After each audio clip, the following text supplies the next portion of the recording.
Amis, bonjour à tous et à toutes et bienvenue à notre rendez-vous quotidien consacré à la méditation de la parole de Dieu. Nous sommes aujourd'hui le 5 décembre 2021. Vous faites bien de vous connecter sur cette chaîne. C'est le temps consacré à la halte spirituelle pour la journée. C'est parti, nous sommes en Luc au chapitre 3, les 6 premiers versets. Installez-vous bien, bien-aimés du Seigneur. Nous pouvons intituler l'évangile, la méditation de l'évangile de ce jour, les peurs du monde et la lumière du Christ.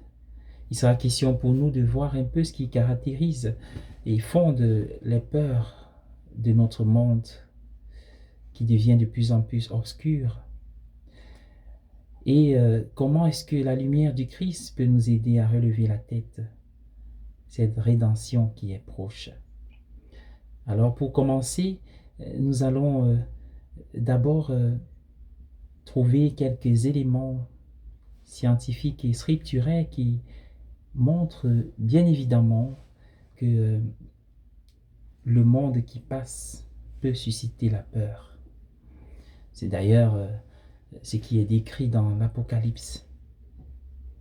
Et justement, parlant de ces arguments scientifiques, lorsque nous voyons bien sûr la nature transformée par l'homme, parfois détruite, les forêts qui sont ravagées, etc., l'invasion de la nature par l'homme, on peut aussi constater la nature qui peut se dépérir, disparaître à travers le relief, les monts, les océans, etc. Et prenons l'exemple de la plaine du Dakota, c'est au sud, Dakota du Sud, c'est aux États-Unis.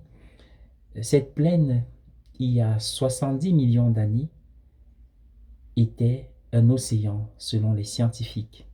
C'est dit que un observateur au bord de cet océan intérieur, comme peut-être au bord de la Méditerranée, de la Manche, etc., se serait dit, voilà une étendue d'eau qui a toujours existé et qui existera toujours. Mais aujourd'hui, il n'y a que les scientifiques pour nous prouver que l'océan y a existé. Il y a aussi la théorie du Big Bang, où on dit que le monde a commencé par une explosion originaire, après un surchauffement de la Terre. Mais on parle aussi du Big Crunch, c'est-à-dire que le monde est appelé à disparaître, l'univers tout entier, quand les dernières étoiles vont s'éteindre. Mais avant que cela n'arrive, notre monde, notre soleil va s'éteindre. C'est pourquoi chaque jour on peut entendre parler du réchauffement climatique, ça et là.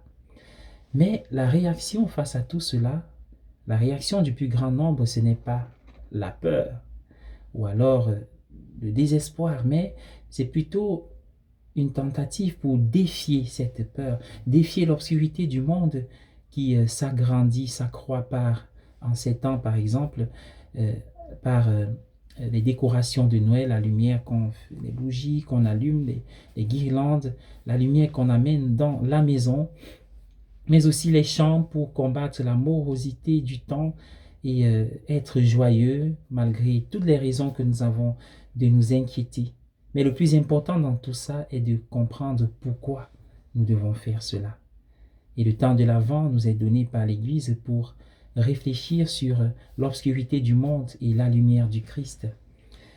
Et justement, cela, en revoyant le sens profond de notre foi, qui nous montre un Dieu qui est capable d'élever nos regards encore plus haut, qui est capable de nous faire aller au-delà des décolorations de notre monde. Mais bien-aimés du Seigneur, en même temps, notre foi peut influencer notre charité et nous amener à comprendre que nous sommes invités aujourd'hui à prendre soin de ce que nous avons et de ce que Dieu nous a confié. Saint Paul nous donne des conseils comme il a fait dimanche dernier.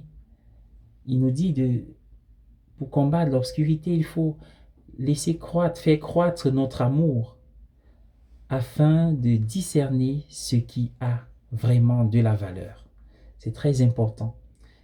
Et en ce moment où nous faisons des listes de Noël, des achats et programmons des déplacements importants, Nous sommes invités à prendre un recul, un temps pour réfléchir sur ce qui a vraiment de la valeur pour nous.